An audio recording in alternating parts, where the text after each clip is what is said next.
For this video, we're going to talk about neuromuscular electrical stimulation.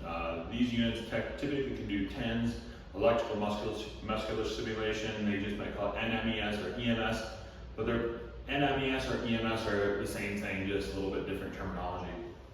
So this particular unit will do TENS and NMES, but we're going to want to use the NMES or EMS unit or setting so that we're going to actually stimulate the muscle to contract. There's a little bit of difference between the TENS and the NMES that way.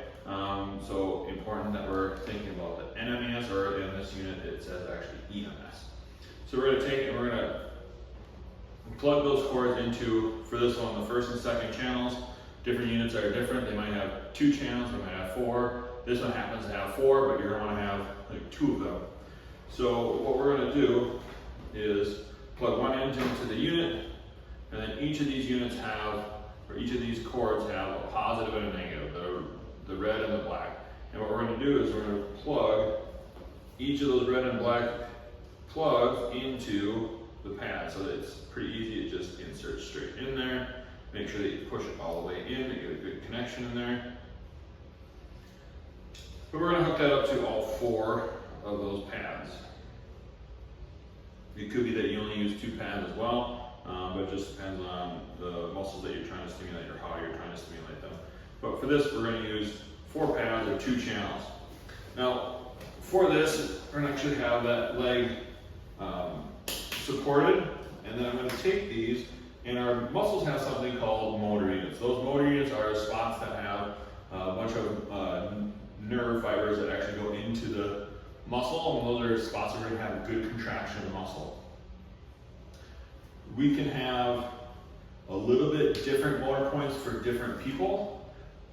So the placement of these pads can be a little bit different for different people. But I like to put one kind of just a few fingers away from the kneecap, and then I'll put another one up a little higher, kind of on the outside of the quad. And then we'll do another channel where we're trying to put it right in line with the kneecap and the hip. So it's kind of right down the middle, trying to get this muscle we call the rectus femoris. And for that one, we're going to put a little bit higher, and then try that again. Put maybe just a little bit higher right in the middle, and then the other one up higher on that quadricep muscle. So positive and negative, need that for the current to actually flow.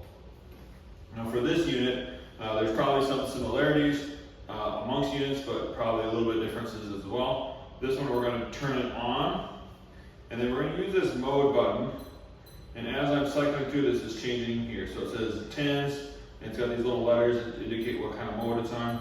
But I'm going to go on this one until it says EMS. And this one has a C for continuous. We don't want continuous because that means it just stays on the whole time. We're going to do this synchronous, or S, which means it's going to do one channel and the other channel at the same time. If I were to do one more mode here, you go to A, which is alternate, so it would do one and then do the other. Let's not do that. Let's go to synchronous. I'm going to go back to that synchronous. So I'm going to set that. And then now we're talking about ramp time. So every time that the actual unit shocks the muscle through the pads, there's going to be an amount of time where it's going to slowly progress to the level that you want, and then it's going to stay there, and then it's going to drop off. And we're going to set those settings. A ramp means it's going to give you a little bit of a time up. So if it's 2 seconds, go 1001, 1002 before it's at full intensity.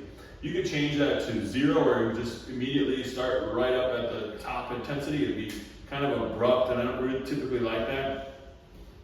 You go to 1, you can go to 3. It all depends on what feels comfortable for you, but I like to do like a 2-second ramp. So we're going to do set that 2-second ramp, and then we can set our on and off times. And these are some various things I've done. 5 seconds on, 5 seconds off, just to get some contraction in there with some time off. Sometimes they say actually you should do like a 1 to 3 or a 1 to 5. So for this video, we're going to change this to 5 seconds on, hit set, and we went back to ramp.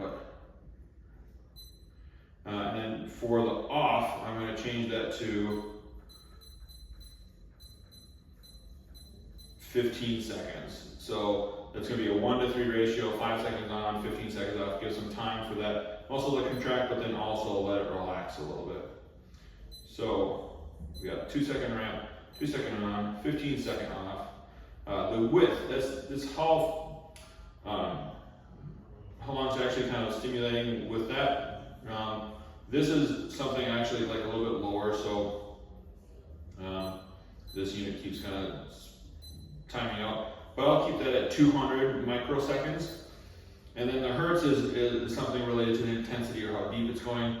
I like to have that at 20, sometimes I say 30 to 50, but we're gonna go 20 here. And then we can set our time, which I would say 10 to 20 minutes. You know, if you're doing more off time, maybe higher towards 20. If you're doing less off time, then a little bit less time. But let's go have that set. It doesn't matter, it'll automatically shut off after that, or what you can do is just shut it off when you've kind of had enough. But then we can, if we have everything set, 20 hertz, we can start to increase the intensity. And this is all going to be based on your subjective feelings. So one rule is that if you're not sure about the attachment, or if you have to change something, bring that back down before you bring it up. But we're going to spend some time here and just increase that. And now what we'll notice is if you can see my muscles starting to contract a little bit, that's what we want. We want to get that so it has sufficient contraction during the on time. And it doesn't matter what the number says. It's just all about getting a decent contraction. You see my muscle. I'm not doing that. That's strictly through the pads or the units causing that.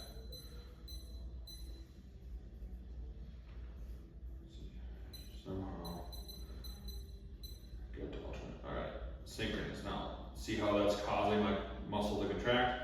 That's what we want. Now to do this better, what we actually want is while that contracts, so the pads will kind of start, or the unit will start that contraction. And then what I want to do, once it starts, okay, now it starts, it's contracting, then I actually want to contract that as well. I'm trying to push my knee down into the surface. I could put a towel roll to try to squish that, but I want to cause that muscle contraction as well. So there's a certain amount of contraction that you can get from the unit itself, but then you should be actually contracting that as well.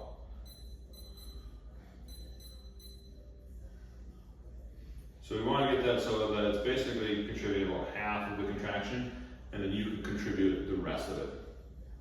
And then you're going to cycle through that. Every time it gets to an on portion, if you start to feel that little buzzy feeling, that's when you're going to actually contract to get more contraction out of that.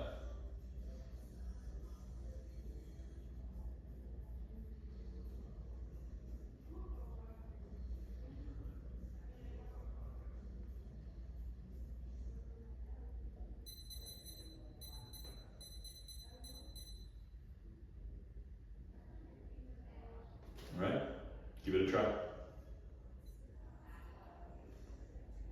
One thing to note, that as you peel these off, don't pull it up by the cord, because that can actually rip it out of the pad. Try to pull up from a corner.